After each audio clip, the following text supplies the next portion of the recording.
आज mother's day है और इस खास मौके पर हम एक ऐसी तहरीर पेश कर रहे हैं जो सीधा दिल पर असर करती है। बिल्कुल। और ऐसी कहानियां रोज सुनने को नहीं मिलती। सही कहा आपने। तो सुनने वालों को बताते चलें कि आज हम एक बेटी जिनका नाम रक्षान शमीम जाहिद है, उनकी लिखी हुई एक तहरीर का तफसीली जायजा ले रहे हैं। हाँ, और ये तहरीर उन्होंने अपनी वालिदा नाज़नीन हमीद के लिए लिखी थी। यानी आज मदर्स डे पर हम एक बेटी की नज़र से उसकी माँ की दास्तान सुनेंगे। ये तहरीर दरअसल एक बहुत ही नायाब किताब का हिस्सा है। किताब का नाम है मध्य प्रदेश के इतिहास में महिला। जी, और इस किताब को सारिका ठाकुर और पलाश सुरजन ने बतौर एडिटर मुरत्तब किया है। बड़ी शानदार कोशिश है उनकी। बिल्कुल। और ये भी वाज़ह करते चलें कि आज की हमारी ये पूरी गुफ्तगू सारिका ठाकुर के रक्षान शमीम जाहिद से होने वाली आखिरी बातचीत पर मबनी है। वही असल जरिया है हमारी इस मालूमात का। इस तहरीर की गहराइयों में उतरने से पहले सुनने वालों से एक छोटी सी गुजारिश है कि हमारे इंस्टाग्राम और यूट्यूब चैनल्स को ज़रूर फॉलो करें। हम वहाँ भी ऐसी ही दिलचस्प गुफ्तगू लाते रहते हैं। हाँ, वहाँ बहुत सा मटेरियल होता है जो हम यहाँ कवर नहीं कर पाते, तो वहाँ ज़रूर जाएं। तो चलिए आगाज करते हैं। अगर मैं 1960 की दहाई की बात करूं और वो भी ऐसी औरतों की जिन्होंने तारीख रकम की, तो क्या जहन में आता है? देखें, उस ज़माने में हमें ज़्यादातर दो ही इंतहाएं मिलती हैं। या तो औरतें घर की चार दीवारी में मुकम्मल कैद थीं। हाँ, वो रिवायती किरदार। बिल्कुल। या फिर दूसरी तरफ वो औरतें थीं जिन्होंने हर किस्म की बगावत की और सब कुछ छोड़ दिया। लेकिन ये जो नाज़नीन हमीद की कहानी है ना, ये थोड़ी अलग है, राइट? बहुत अलग है। इन्होंने इन दोनों के दरमियान एक रास्ता बनाया। मतलब इन्होंने कोई बगावत का शोर नहीं मचाया, बल्कि अपनी रवायतों के अंदर रहकर आज़ादी ढूंढी। एक नेशनल वॉलीबॉल चैंपियन बनने का सफर, वो भी 1960s में। चलें इनके बचपन से शुरू करते हैं। 15 जून 1945 को इनकी पैदाइश हुई थी भोपाल में। और वो भी एक इंतहाई असर और रसूख वाले खानदान में। उनके जो वालिद थे डॉक्टर अब्दुल हमीद, उन्होंने डून स्कूल और लाहौर से पढ़ाई की थी। यानी आला तालीम याफ्ता थे। बिल्कुल। और उनके मुख्तलिफ मामू भी बड़े ओहदों पर थे। कोई सिटी प्लानर था, कोई नवाब की फौज में था, तो कोई पोलो कोच था। तो फिर यहाँ एक सवाल पैदा होता है। अगर घर के मर्द इस कदर तरक्की पसंद थे और नवाबों के साथ उनका उठना बैठना था, तो एक लड़की के खेलने पर इतनी पाबंदियां क्यों थीं? असल में उस दौर की समाजियात थोड़ी कॉम्प्लेक्स थी। खानदान की इज्जत इस बात पर होती थी कि घर की खवातीन कितनी रिवायती हैं। अच्छा, मतलब मर्दों की तरक्की पसंदी सिर्फ घर के दरवाजे तक थी। सही पकड़ा आपने। घर के अंदर के जो मामलात थे, खासकर बेटियों की तरबियत, वो पूरी तरह माओं के हाथ में थी। और उस वक्त माँ का सबसे बड़ा सामाजिक फरीजा ये होता होगा कि बेटी को एक परफेक्ट बहू बनाना है। वही तो। खेल कूद को, खासकर जहां घर से बाहर जाना पड़े, उसे आज़ाद ख्याली की ऐसी निशानी समझा जाता था जो सीधा लड़की की शादी के रास्ते में रुकावट बनती थी। तो सोसाइटी का प्रेशर खुद उन आला तालीम याफ्ता मर्दों पर भी पूरा था। पर इस सब के बावजूद नाज़नीन ने खेलना शुरू कैसे किया? उनके घर में खेल का कोई माहौल नहीं था लड़कियों के लिए, लेकिन उनके तो मामेरे भाई थे, सादिर हुसैन और आबिद हुसैन। जो कि हॉकी और एथलेटिक्स में थे, राइट? हाँ, तो उन्हें देखकर नाज़नीन में भी शौक पैदा हुआ। शुरू में उन्होंने दौड़ और लॉन्ग जंप से इब्तिदा की, और फिर आहिस्ता आहिस्ता वॉलीबॉल और बास्केटबॉल में आई। मैं सोच रही थी कि इसे अगर एक मिसाल से समझें, तो नाज़नीन उस फूल की तरह थी जो बगैर किसी खास बगीचे के खुद ब खुद खिल गया हो। बहुत खूबसूरत मिसाल है। मगर आम घराने की लड़की जिसके घर में सख्ती हो, उसे बाहर निकलने की हिम्मत मिली कहाँ से? वही ना, अचानक जज्बा कहाँ से फूट पड़ा और इजाजत कैसे मिल गई उस सख्त मिजाज माँ से? इसके पीछे एक बहुत अहम किरदार है, उनके पड़ोस का असर।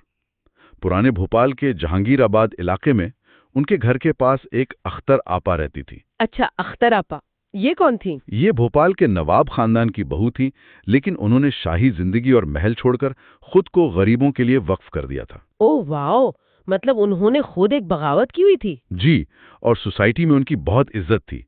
एलीट तबके से होने की वजह से लोगों को लगता था कि इनको रूल्स तोड़ने की इजाजत है।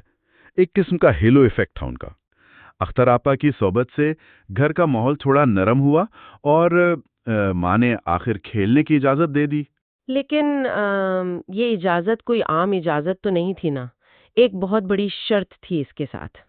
हाँ, शर्त ये थी कि मैदान में आने जाने के लिए बुर्का पहनना लाजमी होगा। ये सुनकर थोड़ी हैरत होती है, क्योंकि आम तौर पर हम पर्दे को या रिवायती लिबास को एक रुकावट समझते हैं।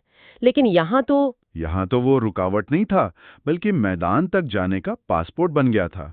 सही बात है, एक किस्म का सुपर हीरो केप था, जिसे वो मैदान में आते ही उतार देती थीं। बिल्कुल, वो बुर्का पहनकर मैच में आती और सीटी बजने से ठीक पहले उसे उतारकर अपना करिश्मा दिखाती और मैच के बाद वापस पहन लेती। मुझे ये तजस्सुस हो रहा है कि वो खेलती किस लिबास में थीं। क्या उनका कोई प्रॉपर स्पोर्ट्स किट था? यही तो मजे की बात है। उन्होंने कभी प्रॉपर स्पोर्ट्स यूनिफॉर्म नहीं पहना। वो बस अपनी आम सलवार के पांचे ऊपर सरका लेती थीं और कोर्ट में उतर जाती थीं। सलवार कमीज में वॉलीबॉल खेलना, और वो भी नेशनल लेवल पर, ये तो बहुत मुश्किल होगा, फिजिकल और साइकोलॉजिकल दोनों तरह से। मुश्किल तो था, मगर नाज़नीन का अपना मानना था कि बुर्के की वजह से उनके एतमाद में कभी कोई कमी नहीं आई। वो कहती थी उनका कॉन्फिडेंस हमेशा हाई रहता था। क्या बात है। और उनका ये टैलेंट सिर्फ मैदान तक महदूद नहीं था ना, वो तो स्कूल की बड़ी स्टार थीं। हाँ, सिर्फ खेल नहीं, बल्कि कल्चरल प्रोग्राम्स में भी वो बहुत आगे थीं। स्कूल के फंक्शन में उन्होंने गांव की गोरी बनकर एक रक्स किया था। अच्छा, और उस रक्स पर उन्हें लगातार कई इनामात मिले थे। बल्कि एक वाकया बड़ा मशहूर है इस बारे में। जी, डॉक्टर शंकर दयाल शर्मा वाला वाकया। हाँ, वही जो उस वक्त वजीर तालीम थे और आगे चलकर सदर भी बने। जब नाज़नीन बार बार स्टेज पर इनाम लेने आ रही थीं, तो उन्होंने हैरत से माइक पर पूछ लिया था। कि क्या सभी पुरस्कार यही गांव की गोरी लेकर जाएगी? मतलब स्टेज प्रेजेंस और करिश्मा दोनों उनमें भरपूर थे। मगर जब कोई लड़की अपनी हदों से इतना आगे बढ़ती है, तो उसके साथ निजाम उसे पीछे खींचना शुरू कर देता है। और उनके साथ भी यही हुआ। 1967-68 की बात है, जब उनका इंतखाब मद्रास में होने वाली नेशनल वॉलीबॉल चैंपियनशिप के लिए हो गया। और मद्रास उस वक्त भोपाल से बहुत दूर समझा जाता होगा, तो घर वालों का क्या रिएक्शन था? माँ ने तो साफ इनकार कर दिया। बात इतनी बढ़ गई कि स्कूल की प्रिंसिपल को खुद उनके घर आके सिफारिश करनी पड़ी। और वालिद, डॉक्टर हमीद का क्या रुख था? वालिद तो अंदर से खुश थे कि बेटी इतने आगे जा रही है, मगर उन्होंने माँ के सामने खुलकर कुछ नहीं कहा। वो खामोश रहे। आखिर में मां मानी तो सही, मगर उनका एक जुमला था जिसमें उन्होंने इजाजत दी। वो जुमला बहुत चुभने वाला था। हाँ, उन्होंने कहा था, भेज दो खेलने, मगर इसकी शादी होने से तो रही। मैं बस ये सोच रही थी कि माँ का ये जुमला क्या सिर्फ एक तंज था, या ये उस पूरे दौर की जहनियत को जाहिर करता है जहां कामयाबी को शादी के तराजू में तोला जाता था? मेरे ख्याल में इसमें तन से ज्यादा खौफ था। उस वक्त एक लड़की का शहर से बाहर जाना और खेलना रिश्ते आने के रास्ते बंद कर देता था। माँ को डर था कि सोसाइटी आज तालियां बजा रही है, कल रिश्ता नहीं देगी। यानी मौशरा एक तरफ आपको तरक्की का मौका देता है और दूसरी तरफ आपको डराता भी है। खैर, मद्रास जाकर उन्होंने खेला और नेशनल चैंपियन बनकर वापस आई। उसके बाद उन्होंने महारानी लक्ष्मीबाई कॉलेज में दाखिला ले लिया। सब कुछ बेहतरीन जा रहा था। मगर जिंदगी का नया इम्तिहान तो अभी बाकी था। 1969 में उनकी शादी हो गई। जी, प्रोफेसर शमीम अहमद से। वो औरंगाबाद कॉलेज में उर्दू डिपार्टमेंट के हेड थे। और शादी के बाद नाज़नीन का खेल और पढ़ाई दोनों छूट गए। मगर ये शौहर की किसी पाबंदी की वजह से नहीं हुआ था ना? नहीं, बिल्कुल नहीं। बल्कि शौहर ने तो उनसे कहा था कि कॉलेज स्पोर्ट्स से जुड़ जाएं, वहां सिखा दें। लेकिन बच्चा होने की वजह से उन्होंने खुद इनकार कर दिया। उस जमाने में शायद वर्क लाइफ बैलेंस का कोई कॉन्सेप्ट ही नहीं था। माँ बनने का मतलब था अपने ख्वाब पीछे छोड़ देना। सही कहा। फिर दोनों की जिंदगी में एक अचानक बदलाव आया। वो दिल्ली से वापस भोपाल आ गए और घर चलाने के लिए उन्होंने लिफाफे और पोस्ट कार्ड बनाने का कारखाना खोला। और वहां शौहर को लकवा मार गया, पैरालिसिस।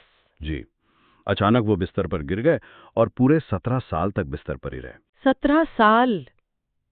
ये सोचे तो रूह कांप जाती है। एक औरत जो अकेली बच्चों की देखभाल भी कर रही हैं, शौहर की खिदमत भी कर रही हैं और कारखाना भी चला रही हैं। यहाँ आकर उनका स्पोर्ट्स बैकग्राउंड उनके काम आया। खेल इंसान को हार ना मानना सिखाता है। बिल्कुल। अगर इसे वॉलीबॉल की नजर से देखें ना, तो जिंदगी ने उनकी तरफ एक ऐसी सर्फ फेंकी जिसका रैली पूरे 17 साल लंबा था। और इस 17 साल लंबी रैली में उन्होंने डाइव लगा लगा कर बॉल बचाई, मगर मैदान नहीं छोड़ा। हार नहीं मानी और उनका ये हौसला रंग लाया। 2010 में जब शौहर का इंतकाल हुआ तो उनके बच्चे अपनी जिंदगी में सेट हो चुके थे। बिल्कुल, उनकी औलाद इंतहाई कामयाब हुई। बड़ी बेटी रक्षान शमीम जाहिद, जिन्होंने ये तहरीर लिखी है, वो फैशन डिजाइनर हैं और परी बाजार की बानी हैं। और उनके बेटे अदनान अहमद, वो दुबई में बैंक मैनेजर हैं।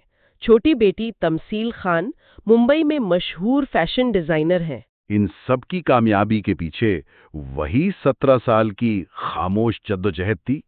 लेकिन इस कहानी का आखिरी हिस्सा थोड़ा तकलीफदेह है। जिंदगी के आखिरी हिस्से में नाज़नीन को भूलने की बीमारी हो गई, डिमेंशिया। ये बड़ी तकलीफ वाली बात होती है कि इंसान अपनी जीती हुई जिंदगानी भूल जाए। वो अपने ही तमगों को भूल गईं। ये अजीब सान्या है ना कि जिस औरत की यादों को हम जिंदा रखने की कोशिश कर रहे हैं, उम्र बीमारी ने खुद उन्हीं से वो यादें छीन ली। आखिर 2022 में उनका इंतकाल हो गया। खुलासा करें तो ये सिर्फ एक बुर्का पोश खिलाड़ी की दास्तान नहीं है। ये एक ऐसी माँ की कहानी है जिसने हालात से लड़ा और अपनी अगली नस्ल को उड़ने का रास्ता दिया। आज मदर्स डे पर ये ऐसी हर माँ को खिराजे तहसीन है जो अपने दुख दबाकर बच्चों के ख्वाब पूरे करती है। बड़ी खूबसूरत बात कही आपने। और इस गहरे मुताले के आखिर में मैं सुनने वालों के लिए एक सवाल छोड़ना चाहती हूँ। अगर 1960 की दिहाई में एक औरत समाज से और अपनी माँ से समझौता करके बुर्का पहनकर नेशनल चैंपियन बन सकती थी, तो आज हम क्या बहाने बना रहे हैं? वहीं तो आज हम अपने ख्वाबों के दरमियान आने वाली किन फर्जी रुकावटों को बहाना बना रहे हैं? क्या वाकई रास्ते बंद हैं या हमने खुद को रोक रखा है? ये वाकई सोचने वाली बात है।